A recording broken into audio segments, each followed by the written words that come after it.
Hello there, my crypto big brother and sister. This here's Bulldog Rod. If you didn't know by now, and over here is a real good friend and relative. He was married to my sister, Papa Ron. Hey, Rod. Folks, what we're giggling about, this is like take 43.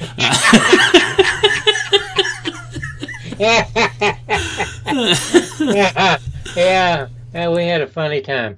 It was good. Hey, I got a clarification on a comment, Rod. I think it was just yesterday, and you know, at our age, folks, this techno lingo is still so new to us. We keep calling these things we're learning about the last couple weeks dapps, and he clarified and said, "Hey, it's just dapps." So we took the little marking out of there, and thanks for the clarification. Yeah, well, you know, the thing about it is there's always more and more coming up for learning. Hell, I remember when we first started doing this, we didn't know anything about these acronyms, you know that? Yeah, who'd ever heard of a node? Or... I know. we had to learn so much crap, so we're still learning, folks. Yeah, we are. We appreciate you teaching us, too. Hey, Rod, you brought up the other day, yes, in our last video about this Kodak thing. Oh, yeah. Yeah. And there's a couple articles online recently about Kodak, and you know, you think about them and you wonder kind of how they survived all this technical growth. You know, it's all digital cameras anymore. You don't need film, it seems. I know there's still photographers and all that use it, but my land, they went through a bankruptcy, I believe, back in 2012. And now, just like you mentioned, they announced they're doing a ICO for their own currency.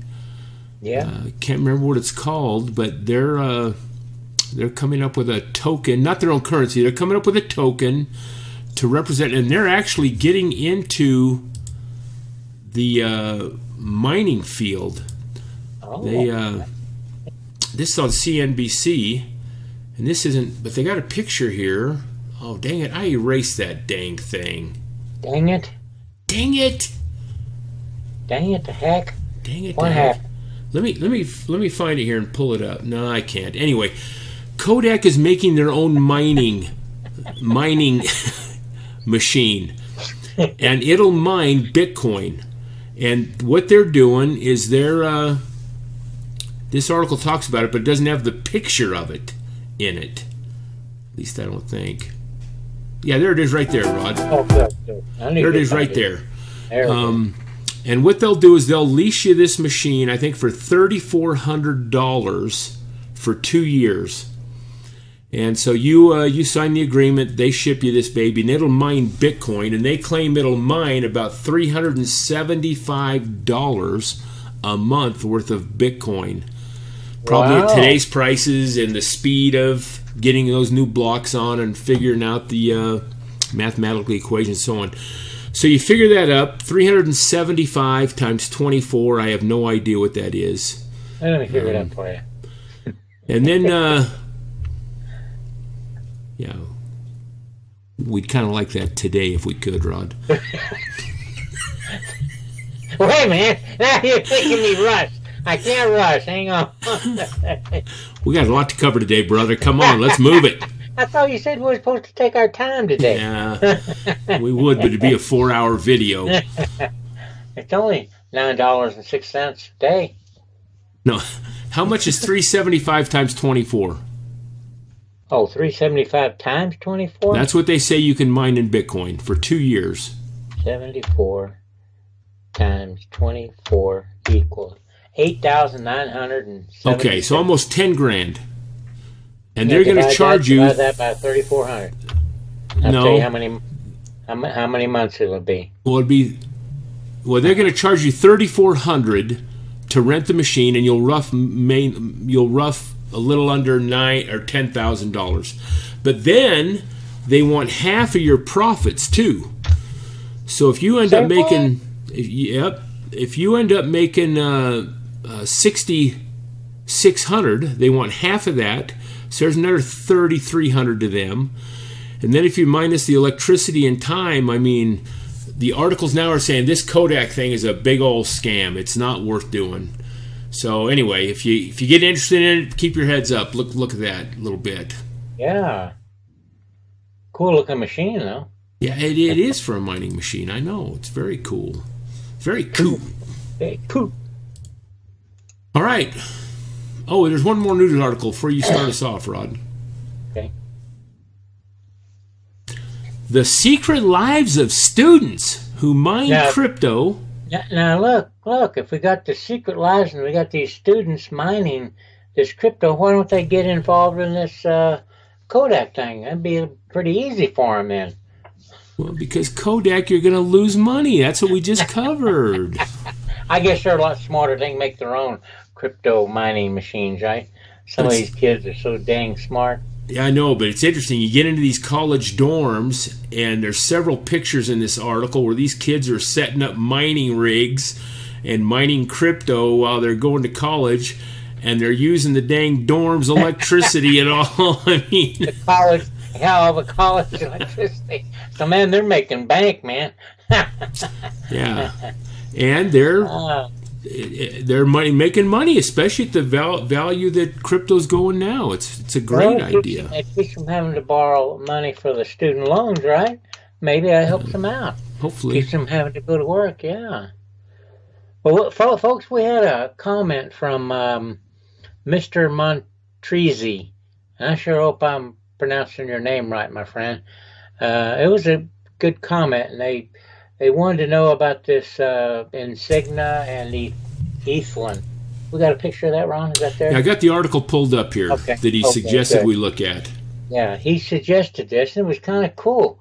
So we decided to do one on it because it is a cool setup. It's a pretty good platform, I think. Yeah, it's on this EthLend, and they're partnering with Enigma, and they've both already had ICOs, and they're up and running. EthLend is still in. Well, I want to say they're up and running, but it's still in the beginning stages as far as them loaning funds to people peer to peer.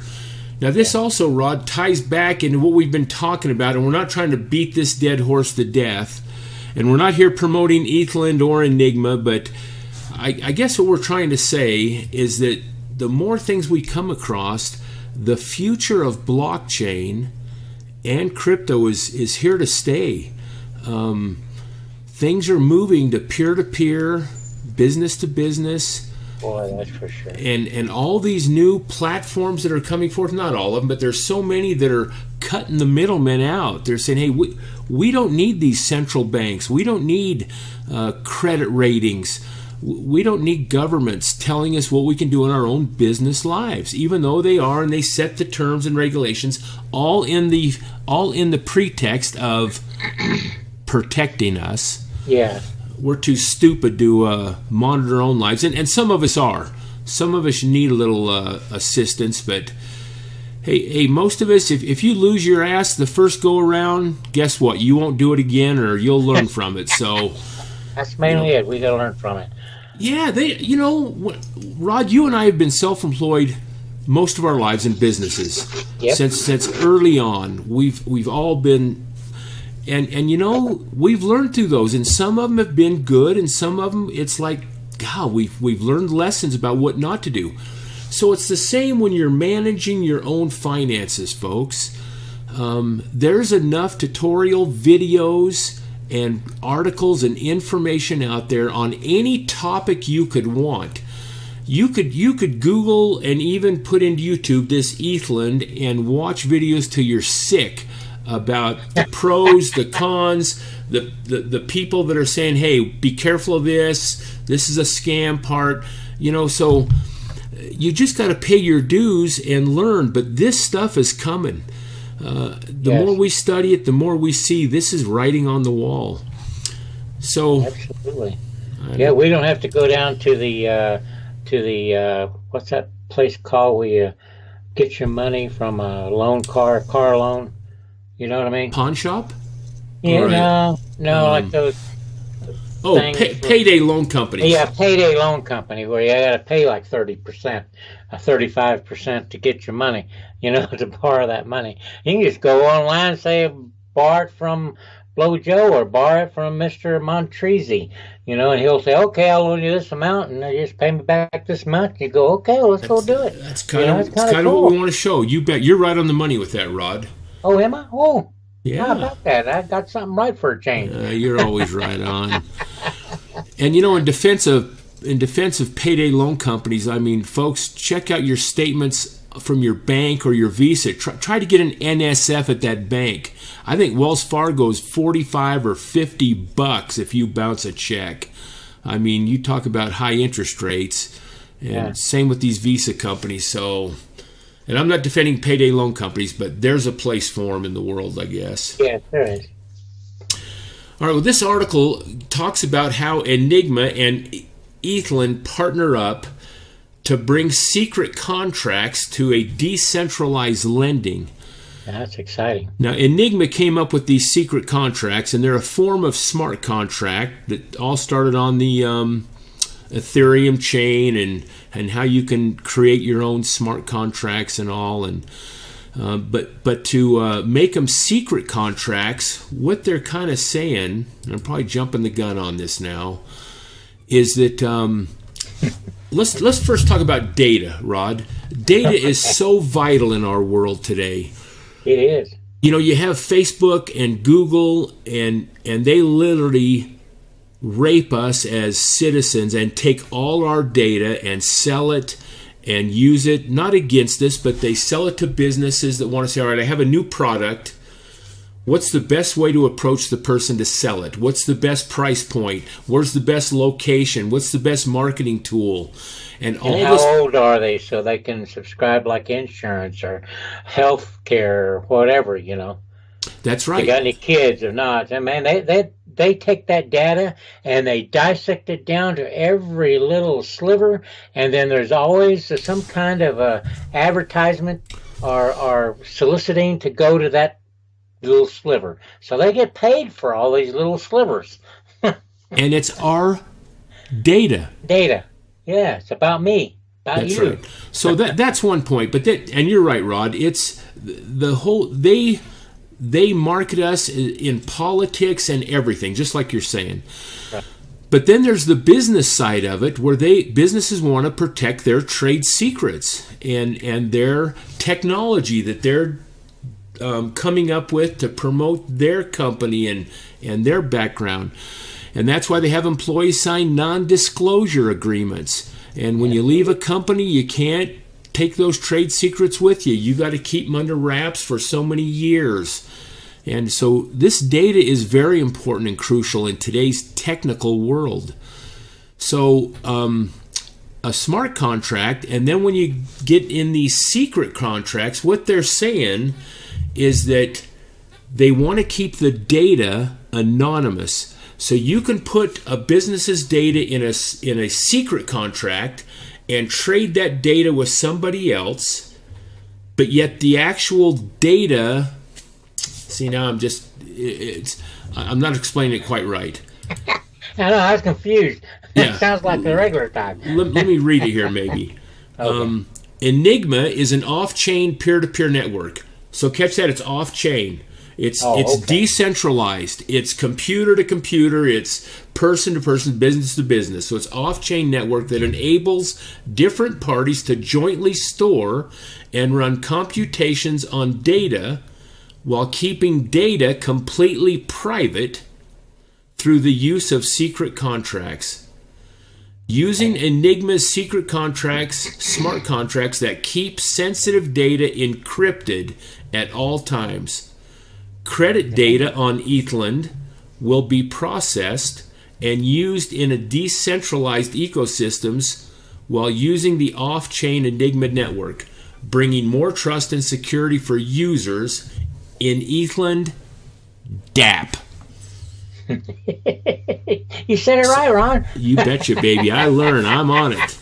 I'm up with the times on that one. You are, baby. So what EthLend is doing is say, hey, we're gonna have a platform to lend money, and we're going to encrypt everything within these secret contracts. So really, nobody knows what's going on, meaning, Rod, that you're only accountable to yourself. And the lender. That's right. You don't have this information on the blockchain somewhere. It's all private and secure. I think that's pretty dang cool. Yeah, it is. Here's their website. Now, folk, all these token sales and their ICOs, all that's done with on both Enigma and EthLend. So we're not promoting these, like I said, as companies. We're just giving you info. Just telling you a little bit about EthLend and where the industry's headed. You bet. Yeah. That's all we're trying to do. So I want to look at a couple quick things up here. One is they have this live DApp going right now. It's basic. So check this out, Rod. So I guess, and like that other group we talked about the last video or two while this is loading, it was called PayPro. They're also, whoops, there's no route to client on server. What's the deal with that now? I don't know. I'm getting the same message.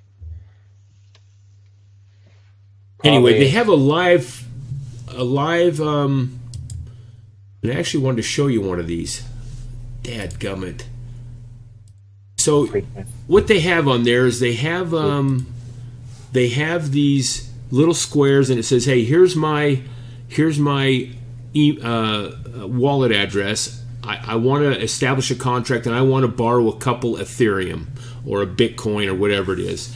And then you can open up and set the terms of that smart contract. You can say, all right, this is what I'm going to put up for collateral. I'm going to put, whatever, 20 EOS tokens to secure the loan. Oh, I need to borrow that for 30 days. You're going to make 10% on your money by lending me those 2 ETH. And if I don't pay you, you have the right to keep my 2 ETH. I mean, to keep my EOS tokens that I submitted as collateral. And it's person to person. There's no middleman. You set your own terms, and this is what I want. And then it goes out there and says, all right, who can finish up this contract? Who's interested in lending me this? It's not reported anywhere. It's not on any blockchain. It's total anonymous. It's pretty cool. It sounds like it. Rod knows I can't say that word. Anonymity. And anonymity. And when I hear you say it, then I get screwed up, and I can't say that either. That's what makes it so bad. Here's EthLend on CoinMarketCap. They're selling for about 27 cents a token right now. Yep. I hope I covered everything I wanted to cover on that, Rod. There's a lot to read on their Bitcoin talk. I mean, here's their technical roadmap. I mean, there's been a lot of effort put into this project. Here's kind of their roadmap on the technical side. Then there's the roadmap on the governance side. They have some timeline. That's the ICO details, but they're all done. Anyway, there's a lot to read. It's a good project, I think, and this stuff's just kind of starting, folks. I think we're going to see more and more companies get into where it's on the blockchain and it's person to person. We're cutting these dang middlemen out. They're making all the money and they don't need to. Cutting all the bankers out. Yeah. We would also recommend, we'll put in the description box to look at this Enigma website. It's kind of decentralized and all. They're also on the crypto, and they're selling right now for about $6.50. You see that, Rod, on there? Yeah, I see that. Perfect, yeah. All right. Both those companies are headed up, it looks like. They also have... now, they're both on the Ethereum blockchain, right? Yeah. They're using that as their blockchain. Now, Enigma's, of course, involved in other projects, but this EthLend grabbed hold of them, and it was a perfect marriage kind of to make this thing work right. And what's cool too is if you get on this, right before we got on, Rod, I found this BISQ, B-I-S-Q. Maybe I'm not pronouncing that right either. But here's a person-to-person exchange network. Now I've already forgotten what I've read. I'm trying to remember it. But I think what it is you can get on here.